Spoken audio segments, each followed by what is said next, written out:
Halo guys, sebelum masuk ke cerita saya akan memberikan sebuah info yang sangat menarik. Apabila kalian ingin mendapatkan sejumlah uang yang sangat melimpah, maka kalian langsung saja mendownload sebuah aplikasi yang bernama Xworld, yang linknya sudah saya taruh di dalam deskripsi.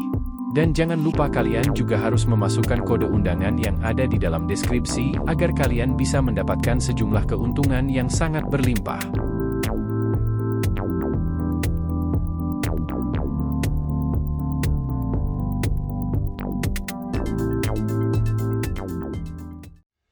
Assalamualaikum warahmatullahi wabarakatuh. Halo semua, kembali lagi di channel Radar Manhwa. Kali ini Mimin akan melanjutkan sebuah komik yang berjudul Raja Assassin Terkuat. Dan apabila kalian masih bingung dengan alur ceritanya, kalian bisa cek deskripsi atau langsung saja menuju playlist yang ada di halaman channel ini untuk memulainya dari part 1. Tanpa basa-basi lebih jauh, mari kita masuk di part 76. Cerita dimulai. Guayong berkata, "Aku telah mendengar kalau kau baru saja kembali dari Yunan. Jadi apakah kau memiliki waktu luang untuk minum secangkir teh bersamaku?" Dengan santainya Hajin berkata, "Entah kenapa aku berpikir kalau ini terlalu tiba-tiba, meskipun ini hanyalah sekedar minum bersama." Guayong kembali berkata, "Mungkin saja bagimu kalau undangan ini akan terasa mendadak, akan tetapi bagiku tidaklah seperti itu. Namun sejak pertama kali aku melihatmu meninggalkan ruangan pelatihan tertutup, aku pun berpikir kalau aku ingin duduk bersamamu dan juga berbicara satu sama lain." Sambil menyingsing lengan bajunya, Hajin berkata, "Jika itu yang kau inginkan, maka aku juga memiliki sebuah permintaan kepadamu. Jadi anggap saja kalau itu adalah sebuah harga untuk secangkir teh yang kau tawarkan kepadaku." Saat mendengar Guayong yang bertanya permintaan apa yang ia inginkan, Hajin pun berkata, "Sebelum kita minum bersama, maka akan lebih baik kalau kita harus bertarung terlebih dahulu untuk memanaskan tubuh kita." Sontak Guayong sangatlah terkejut. Ia pun bertanya-tanya apa yang sebenarnya dipikirkan oleh Hajin. Karena Guayong ingin menjaga reputasinya, ia pun mencoba untuk bersikap santai. Ia berkata, "Bagaimana mungkin kau ingin melakukan sebuah pertarungan yang sangat mendadak seperti ini? Lagi pula aku sama sekali tidak memiliki sebuah alasan untuk melakukan pertarungan itu. Jadi mari kita urus pembayaran secangkir teh itu dengan cara yang lebih sederhana." Hajin pun berkata, "Sangat disayangkan kalau kau tidak ingin bertarung melawanku, sedangkan aku sangat ingin untuk menguji sebuah teknik. Akan tetapi sepertinya aku harus menyimpannya terlebih dahulu." Mendengar itu, Guayong bergumam. Dia memintaku untuk bertarung melawannya hanya karena untuk menguji sebuah teknik. Dasar sialan, dia memiliki kesombongan yang setinggi langit. Aku pernah mendengar ada sebuah teknik bela diri yang hanya bisa diujikan kepada seseorang yang telah mencapai puncak tertinggi. Jujur saja, kalau dia bukanlah putra ketiga yang berada di level yang sama denganku, maka sudah kupastikan kalau aku akan mematahkan salah satu dari tangannya. Lalu ia berkata, "Aku telah meminta kepada Aula Master untuk mengosongkan sebuah pavilion agar kita bisa berbicara dengan lebih santai. Saat ini aku yakin kalau mereka telah selesai melakukannya." Terlihat Hajin begitu heran. Ia berkata, "Kau mengosongkan seluruh ruangan itu hanya untuk minum bersamaku." Setelah mengatakan itu, Hajin berpikir kalau ada sesuatu yang telah dipersiapkan oleh putra pertama. Menyadari akan keraguan yang ditunjukkan oleh Hajin, Guayong berkata, "Apakah ada masalah dengan sesuatu yang seperti itu?" Dengan tatapan mata yang datar, Hajin berkata, "Jin Guayong, asal kau tahu kalau seleraku sangatlah tinggi. Jadi apakah kau telah mempersiapkan sebuah teh yang sangat bagus yang akan kau hidangkan kepadaku?" Guayong berkata, "Kau tidak usah untuk mengkhawatirkan sesuatu yang seperti itu, karena aku telah menyiapkannya dengan kualitas yang terbaik." Di saat itu terlihat sebuah kilatan yang sangat tajam telah nampak di matanya, yang seakan-akan kalau dia akan melahap Hajin dengan kedua tangannya. Cerita berpindah pada kediaman Hajin. Terlihat Angwa telah memasak sesuatu yang akan ia hidangkan kepada seorang tamu.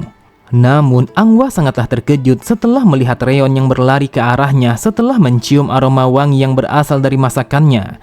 Di saat itu Reon sangat ingin mencicipi masakan Angwa. Akan tetapi Angwa langsung menolaknya karena itu akan ia hidangkan kepada seorang tamu. Dengan kesalnya Reon berkata, "Dasar seekor tupai, apakah kau berpikir kalau aku bukanlah seorang tamu?"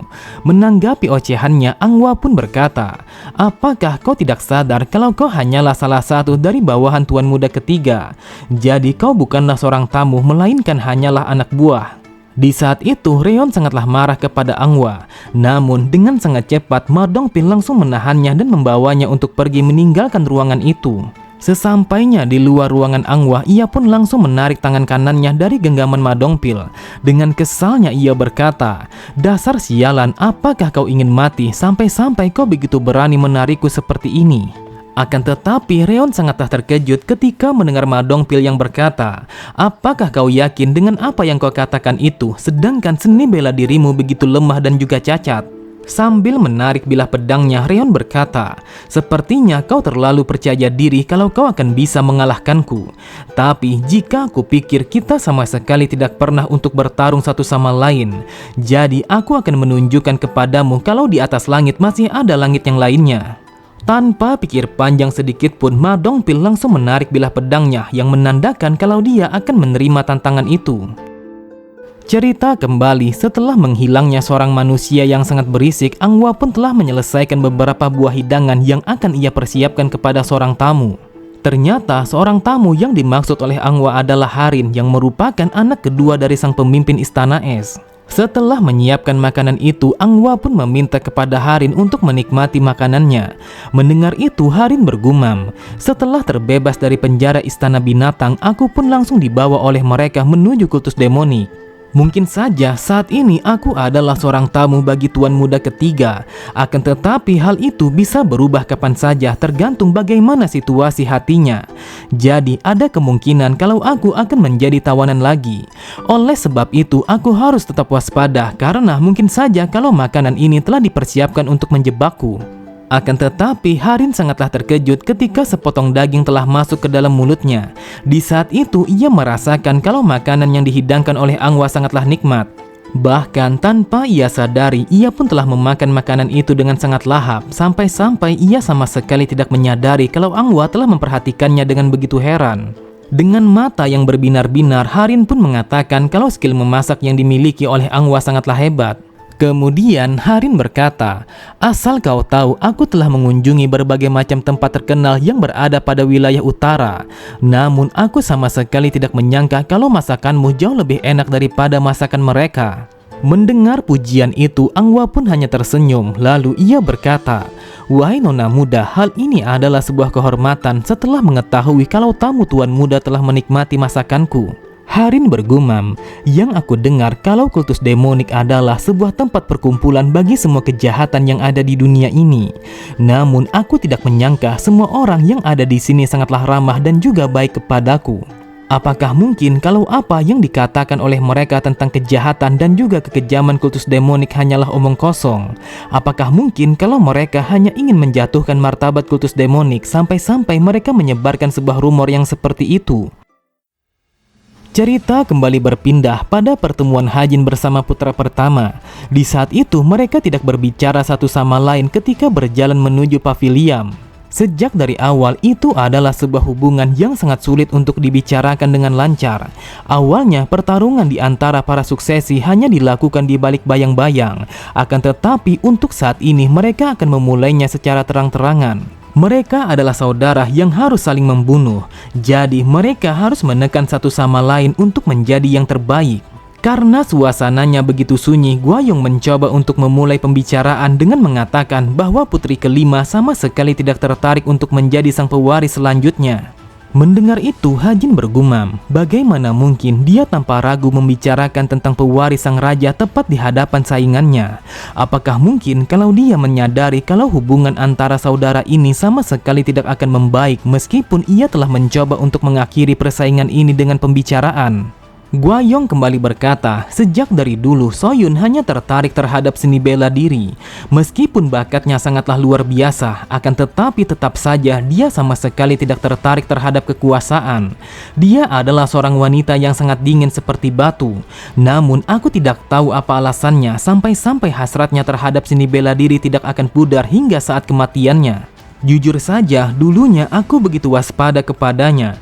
Meskipun semua orang beranggapan bahwa betapa berbakatnya seorang wanita di dalam seni bela diri, tetap saja dia sama sekali tidak pantas untuk menjadi seorang pemimpin. Namun aku berpikir kalau itu adalah kesalahan yang sangat menggelikan. Terlihat Hajin langsung melemparkan pandangannya kepada Guayong karena Hajin tidak menyangka kalau ia akan mengatakan sesuatu yang seperti itu secara langsung. Di saat itu Hajin menyadari kalau Guayong sama sekali tidak pernah menganggap remeh meskipun yang ia hadapi adalah seorang wanita. Guayong kembali berkata, di dalam kultus demonik, asal-usul dan juga jenis kelamin sama sekali tidaklah penting karena yang dinilai oleh kultus demonik adalah skill yang mereka miliki. Dan itu akan mewujudkan arti sebenarnya dari harga diri yang sangat kuat. Kultus demonik adalah sebuah sekte yang sangat terbuka kepada orang lain daripada sekte yang lainnya. Kebanyakan dari para bajingan akan memandang para wanita hanyalah sebatas pemuas nafsu. Akan tetapi jika para wanita memiliki sebuah kemampuan, maka bisa dipastikan kalau mereka akan bisa dengan mudah untuk naik pada posisi yang jauh lebih tinggi. Sang pemimpin bisa dianggap sebagai wakil yang telah dipilih langsung oleh Heavenly Demon itu sendiri. Seperti yang kita yakini kalau Heavenly Demon adalah makhluk yang sama sekali tidak dibatasi oleh jenis kelamin. Jadi tidak ada sebuah hukum yang mengatakan kalau seorang wanita sama sekali tidak bisa menjadi seorang pemimpin. Apakah kau tahu kalau seseorang yang telah menjadi Heavenly Demon keempat di masa lalu adalah seorang wanita, dan dia adalah Chonma wanita yang bernama Xingyo. Bahkan tidak lebih dari 1 bulan setelah ia naik tahta, ia pun langsung menunjukkan kekuatannya dengan mengibarkan bendera peperangan untuk menaklukkan dataran tengah. Pada saat itu, pasukan demonik yang telah dipimpin oleh Chonma keempat telah menyerbu pada wilayah Sichuan, Hubei dan juga Henan. Oleh sebab itu, dunia seni bela diri telah jatuh ke dalam kehancuran. Dikisahkan dia telah bertarung melawan 3 master terkuat hanya seorang diri. Bahkan dikatakan mereka merupakan master terbaik yang dimiliki oleh kuil Shaolin di masa itu. Meskipun aku tidak tahu dengan jelas bagaimana sebuah bakat yang dimiliki oleh Heavenly Demon keempat, akan tetapi menurutku sebuah bakat yang dimiliki oleh Soyun tidak kalah dari dia. Jadi dengan mendengar kalau Soyun sama sekali tidak tertarik dengan posisi sang pewaris selanjutnya telah membuatku menjadi begitu lega. Mendengar itu, Hajin bergumam dengan mengatakan kalau dia begitu lega setelah mengetahui kalau Soyun tidak tertarik untuk menjadi sang pewaris. Maka bisa dikatakan kalau putra pertama telah memiliki sebuah hasrat yang lebih tinggi untuk menjadi sang pewaris selanjutnya. Saat mendengar Hajin yang mengatakan kalau Guayong begitu jujur, ia pun berkata, sejak dari awal aku sama sekali tidak ada niatan untuk menyembunyikan semua itu. Ketika aku telah diangkat menjadi murid sang raja, aku pun langsung mengincar untuk menjadi yang tertinggi. Namun tentu saja kehadiran para pesaing sama sekali tidaklah menyenangkan. Lalu di dalam hal itu kau adalah seseorang yang tidak pernah aku sukai sebagai sainganku di dalam mendapatkan posisi itu. Kau telah mencapai ranah ultimate demonik hanya dalam waktu 2 tahun, meskipun sebelumnya kau telah kehilangan semua skill dan juga seni bela dirimu setelah berada di dalam pengasingan. Bahkan kau mampu menjadi begitu kuat meskipun kau tidak memiliki sebuah bakat yang setingkat dengan Soyun. Itulah sebabnya aku sama sekali tidak bisa memahami bagaimana hal itu bisa terjadi.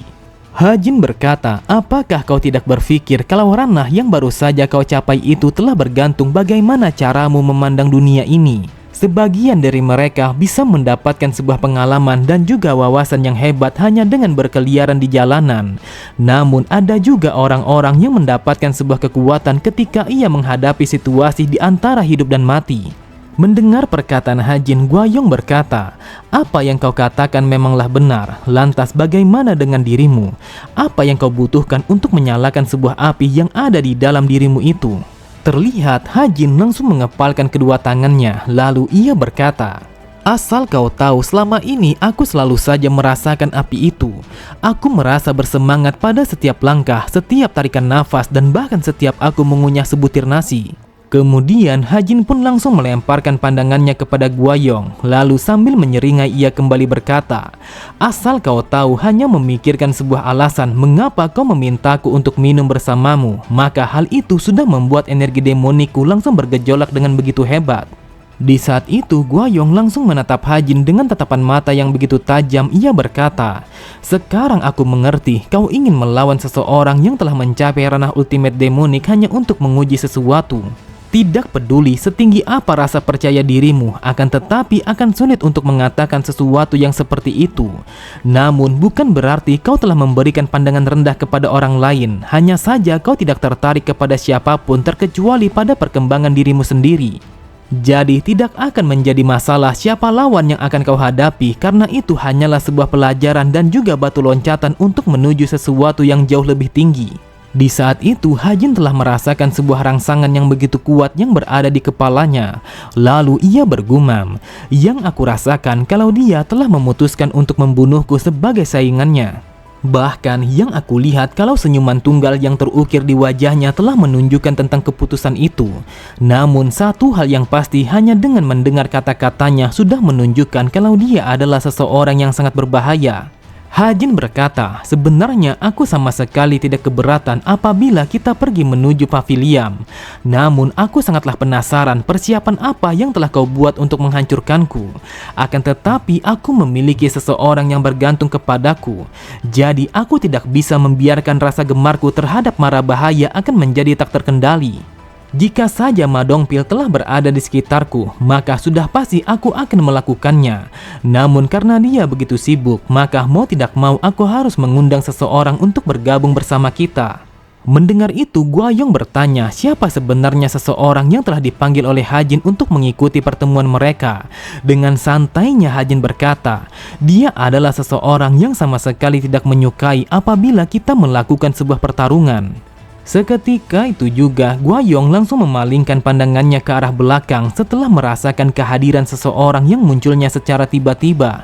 Sontak, Guayong sangatlah terkejut setelah menyadari kalau dia adalah Gagu, sang pemimpin dari Aula Hukum Pidana. Guayong menyadari kalau dia bukanlah seseorang yang akan mudah untuk ia kalahkan, meskipun Gagu bukanlah seorang master yang telah mencapai puncak tertinggi. Sambil tersenyum, Hajin berkata, "Sudah sangat lama kita berdua tidak pernah bertemu lagi setelah kembali dari kediaman keluarga Jioksa. Jadi mari bergabung bersama kami untuk sebuah minuman yang akan dihidangkan oleh putra pertama." Dengan tatapan mata yang datar, Guayong berkata, "Bagi seseorang yang mengaku netral, seharusnya kau tidak perlu untuk datang ke tempat ini ketika putra ketiga yang memintamu untuk datang menemuinya. Namun yang kau lakukan sangatlah berbeda dari ideologi yang selama ini kau pegang dengan sangat kuat." Gagu berkata, "Aku rasa kalau pikiranmu sangatlah sempit apabila kau berpikir jika kenetralan akan hancur hanya dengan meminum secangkir teh secara bersama-sama." Saat mendengar Guayong yang mengatakan kalau hal itu akan tergantung dengan siapa yang mengajaknya, Gagu kembali berkata, "Kau tidak perlu untuk mengkhawatirkan sesuatu yang seperti ini karena aku sama sekali tidak peduli dengan putra ketiga." Guayong berkata, "Tetapi bagaimana mungkin kau datang sejauh ini hanya untuk memenuhi sebuah undangan dari seseorang yang sama sekali tidak kau pedulikan?" Menanggapi ocehannya, Gagu berkata, "Bukankah menggabungkan hubungan pribadi dan juga sebuah tugas merupakan sesuatu yang sama sekali tidak layak bagi seorang pemimpin?"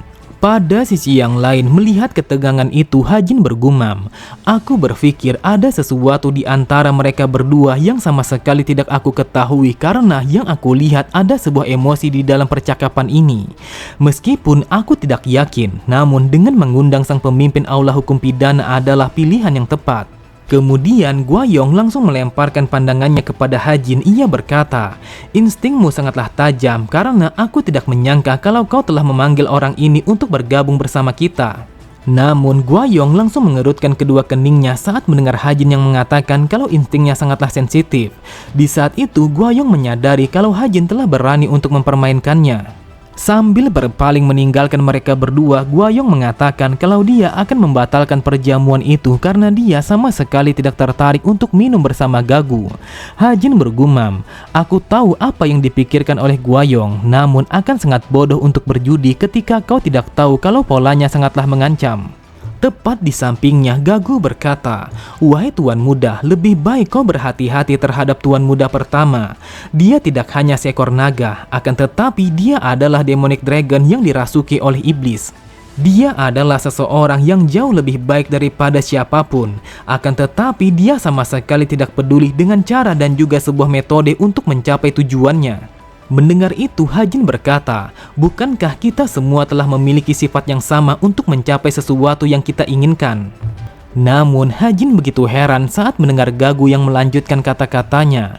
Meskipun kalian berdua sangatlah mirip, akan tetapi di dalam kekerasan dan juga kekejaman kau bukanlah tandingannya Tuan Muda pertama. Wahai Tuan Muda, asal kau tahu dia adalah iblis sejati yang sedikit pun tidak memiliki moral dan juga kebaikan di dalam hatinya. Itulah sebabnya aku memintamu untuk berhati-hati terhadap Tuan Muda pertama. Pada sisi yang lain, setelah kembali dari pertemuannya bersama Hajin, terlihat Gwayong langsung menyeringai. Kemudian dengan tatapan mata yang tajam ia berkata, "Putra ketiga, kau telah mengatakan kalau ada orang lain yang bergantung kepadamu. Jadi aku akan mengajarkan kepadamu bahwa kau harus memperhatikan apa saja yang kau katakan ketika kau berbicara kepadaku." Oke semua, cukup sampai di sini dulu pembahasan alur cerita kita. Sampai jumpa di video selanjutnya. Wassalamualaikum warahmatullahi wabarakatuh.